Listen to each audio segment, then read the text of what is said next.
హైదరాబాద్లో మొట్టమొదటి transgender clinic ఇప్పుడు మూతబడింది. నారాయణగూడలో ఉన్న ఈ క్లినిక్ మిత్ర్ ట్రాన్స్జెండర్ క్లినిక్ ఇప్పుడు మూతబడింది.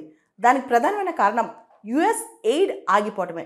మనకు తెలుసు, రీసెంట్గా American president Donald Trump US aid ఫండింగ్ని ఫ్రీజ్ చేసేశారు ఎగ్జిక్యూటివ్ ఆర్డర్ ద్వారా.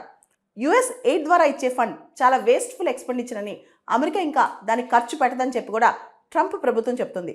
US aid, US agency for international development రకరకాల అంశాలు, డిసీజెస్ కావచ్చు, ఎడ్యుకేషన్ కావచ్చు, చాలా వాటికి ఫండింగ్ ఇస్తారనమాట.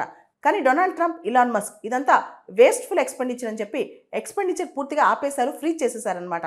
యుఎస్ ఎయిడ్ వెబ్సైట్ కూడా టెంపరీగా కనిపించట్లేదు. హైదరాబాద్లో ఉన్న ఈ మిత్ర్ ట్రాన్స్జెండర్ క్లినిక్ ఎవరైతే ఎయిడ్స్ బారిన పడతారో, మనందరూ తెలుసు ఎక్కువగా ట్రాన్స్జెండర్ పర్సన్స్కి ఎయిడ్స్ సోకుతూ ఉంటుంది అనమాట. వాళ్ళకి సరైన కౌన్సిలింగ్ కానీ, ట్రీట్మెంట్ కానీ, ఫుడ్ కానీ ఏది ఉండదు. దానికి సంబంధించి ఈ మిత్ర ట్రాన్స్జెండర్ క్లినిక్ వాళ్ళకి చాలా సపోర్ట్ చేస్తూ ఉంటుంది.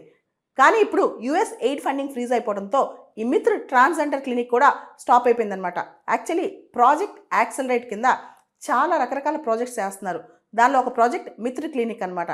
హెచ్ఐవి కేర్ ఇవ్వటము, తర్వాత హెల్త్ సపోర్ట్ కానీ, మెంటల్ హెల్త్ సపోర్ట్ కానీ, జెండర్ అఫర్మేషన్ సర్వీసెస్ కానీ, రకరకాల లీగల్ అసిస్టెన్స్, సోషల్ స్కీమ్స్ ఇవన్నీ కూడా ఈ యాక్సలరేట్ ప్రాజెక్ట్ కింద వస్తాయి అనమాట. ఈ మిత్ర ట్రాన్స్జెండర్ క్లినిక్ ద్వారా దాదాపు 4,900 మంది క్లయింట్స్ సపోర్ట్ అందుకున్నారు.